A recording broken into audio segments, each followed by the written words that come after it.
Hey guys, welcome to day 28 as we are approaching toward the end of the month. My first full, hopefully 30 days of carnivore. We're making it. And of course, we're coming up at the end of the first 30 days right as we hit Christmas. So tomorrow's Christmas. I'm recording this at 8 o'clock Christmas Eve. So I want to get right to it, guys. Again, this is my diary, so I want to just start doing my confessions. No, it's not so much confession on this one, but so today, I'm just gonna get right into dinner. Well, we'll start from the end of last night. I actually did not have any late night snacks. I'm trying to think, but yeah, I didn't have any late night snacks. In fact, I kind of stayed up till about 7 in the morning, recording some video game stuff. And then I was playing some games, and then I actually set the alarm for like 12. I just wanted like 5 hours sleep, and then I've been up since 12. And the thing is like when I slept from 7 a.m. to 12, it was a good solid sleep. It was just really good, nice and solid. And when I got up, I thought, man, I'm gonna be sluggish, but I sat up, and checked my phone, checked my email, stuff like that. Got up and just started about my day, and I've been going ever since. I've been on my feet a lot, just with everything. I was making stuff for my family. I made homemade bread for them. I helped with homemade peanut brittle.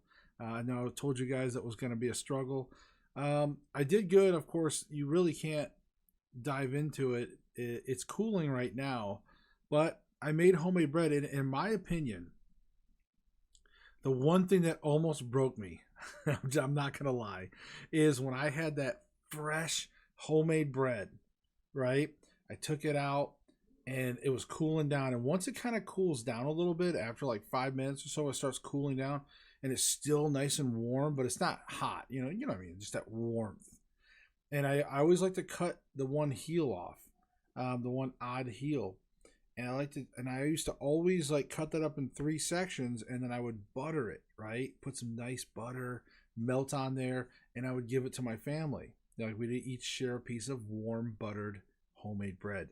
And man, let me tell you, that almost broke me today. That almost broke me. When I took that heel, I cut it in half, buttered both halves, and gave them to my wife and son. But man, I swear I almost wanted to pop a bite in my mouth. That one almost got me. That one, I'm not going to lie. There's just something about that warm homemade bread with butter on it. Oh man, but anyways. But again, I always have to stop and remind myself, man, like the flour's in that bread, the oil that's in the, like everything that goes in that bread, which isn't a lot, but most of it's all just tasty poison. It's not healthy. It may taste amazing, but it's not about taste. It's about health and quality, and it wasn't. So I had to remind myself, but it was hard. It's not easy. I would love to sit up here and just tell you all the great stuff about being on a carnivore diet and all this other stuff. And it is the best diet. I'm telling you. Don't get me wrong. When I just want to remind you guys, when I complain or when I talk about these cravings, I'm just trying to be real with you. I'm just, because if I was just sit here and be like, oh yeah, you're going to eat till you're full, you won't have cravings if you eat properly, blah, blah, blah, blah, blah. Like I could tell you all that stuff. And for some people, it may be true. But for me, it's a struggle. And I want to share that with you so that way when you're going through it, and if you're as bad as me, then you'll expect it, and you'll be like, well, Josh said it was tough, and blah blah blah, right? That's what I want for you. I want to help you guys out because I'm going through it, right? And some of you have already further along the journey, and like I said, everybody's a little different. You may go through it. You could be like 1 week in, and you could be going, well, I'm pretty good. A couple weeks in, 3 weeks in, you're like, I'm still pretty good. I'm not really getting the cravings as bad as what Josh was talking about. That's fine with me. That's awesome. Either way, it's a win-win, right? All right. So real quick, but So I just had tonight I had hamburgers, right? Hamburgers, and I had a carnivore sauce. Okay, and I don't normally I try to shout out the channel. I can't remember off the top of my head right now. If I come across it again, I'll do the link and all that. But it's a carnivore sauce, and it's just basically butter, cream cheese, salt, and a beef broth. Okay, so I made my beef broth. I made it myself, so there wasn't a bunch of other toxins in it. But I had that, but used Himalayan pink salt, and of course, like I said, the butter and the cream cheese, which I know I can handle. I've done that, and I don't do a lot of the dairy too much lately, but I wanted to do that carnivore sauce and put it on the burgers because again, I don't want to get tired of eating meat, and I just had a round of steaks, right? You guys saw I went through like a bunch of steaks, and ground beef compared to steaks, I mean, come on, right? So when I went back to ground beef for the first time in a while, I used that sauce, and as you saw in the picture, it just made a pleasant meal. It allowed for everything that the hamburgers were cooked juicy with the salt and everything, and then when I put that sauce on there, it just really helped to give that even better texture to eating ground beef.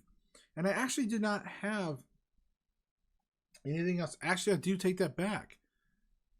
That's right. This morning, that's right. Not this morning, but like I want to say about 2 in the afternoon.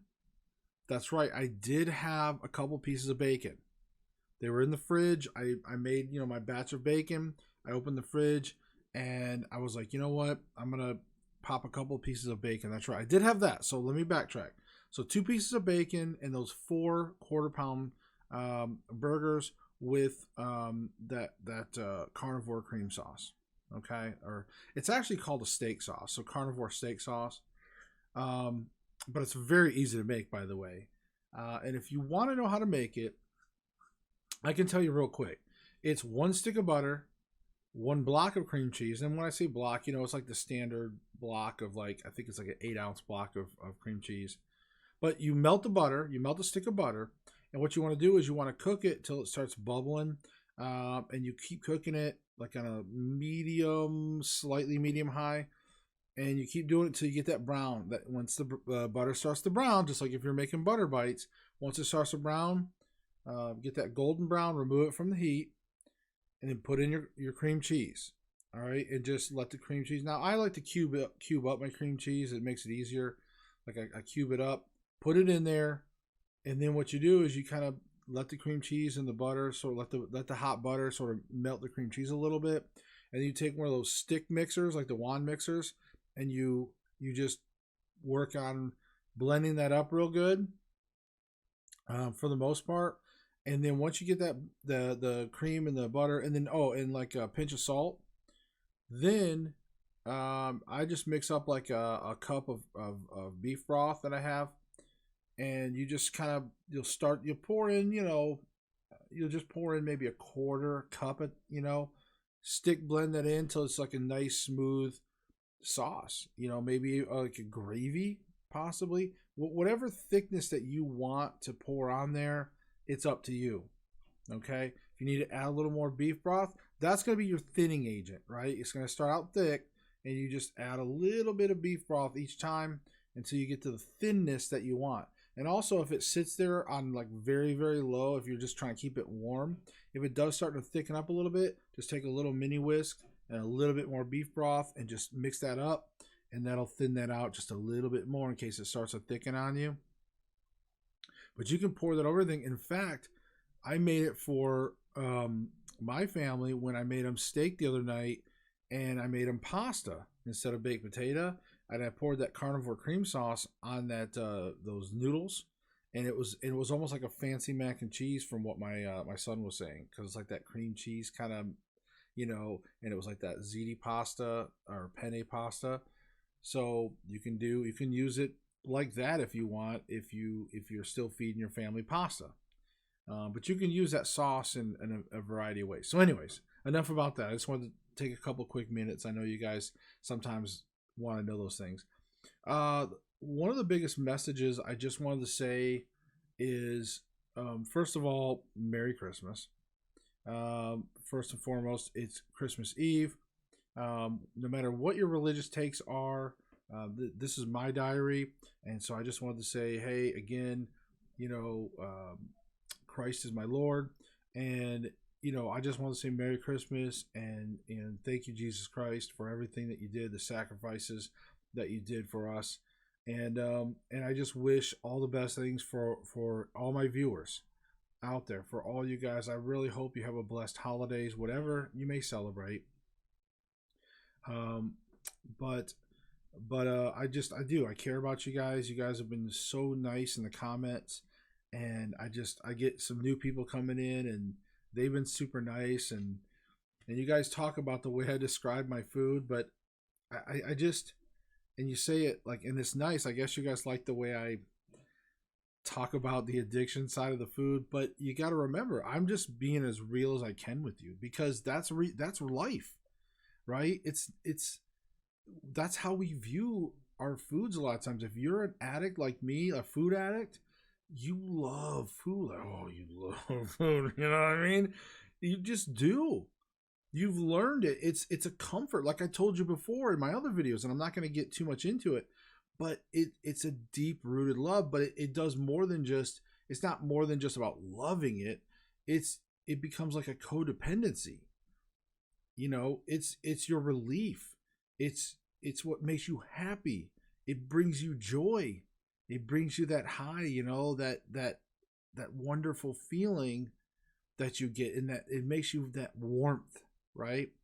So you have to relearn. Okay, so I'm not going to get too much into that again, but you have to relearn how to find warmth and happiness, and find what other things make you happy, and that's the difficult part, because some people say, well, being healthy and feeling good, that should be your new high, right? Yeah. Keep telling yourself that. I mean, you want to. You do. You really do. But let's face it. When I get up in the morning and I'm like feeling good, and I'm like, I can take a nice deep breath. I'm not winded right now. I'm feeling better. I'm not having that achiness and all that stuff. Yeah, I mean, that's wonderful. And I want to continue feeling that. Did it make me feel as high as eating a pizza or things like that? No. But those are artificial things. Those are things that are causing these reactions and unnatural reactions to your body. So that's why I'm saying, you can try to pretend all you want, but those drugs, that food that you are addicted to, that's going to give you that true high. That's why you have to fight. It's a struggle. But don't give in. Don't give in. That's why I'm here. That's why I wanted to make sure I posted a video on Christmas Eve. Don't give in. Christmas Eve crisis, it's real. I mean, now that we're here, and all the Christmas Eve food, the peanut brittle, all the stuff's starting to happen. The homemade bread, everything is actually starting to be cooked and made, and it's starting to be in my face. And tomorrow I'm going to have to face that challenge as well. The pies, and it's going to be a full feast. Even though my wife and son are the only ones eating, my wife, when she cooks big. She's making the full turkey. She's making the mashed potatoes, the stuffing, the green bean casserole, all that stuff. Even though she knows that I'm going to probably just eat turkey, and I'm going to have the deviled eggs that are going to be like carnivore deviled eggs. But other than that, I don't really plan on eating much more than the turkey and the eggs. And I may sneak in some bacon. I have some I might just sneak in on the side. But other than that, that's my goal. And I want to stick to that. Okay, you got to stay strong. So I wanted to pass that Christmas message along. Stay strong, guys. I know you can do it. There's a lot of you on this journey. And if you haven't started your carnivore journey yet, you really should. And I know maybe you're waiting until the 1st. A lot of people do. But no matter what, if you haven't started yet, just remember, I'm here for you. I'm always going to be here for you as much as I can. and to support you guys and cheer you on as well. So, anyways, you guys have a happy holidays. Happy holidays. Happy holiday. I can't talk now. But you guys, no, seriously, have a Merry Christmas. Have a happy holidays. And bless you all. So we'll see you. We'll still tomorrow. I don't know. Tomorrow's Christmas. We'll see. Maybe I'll get to sneak off and make a quick vlog. So either way. All right, guys.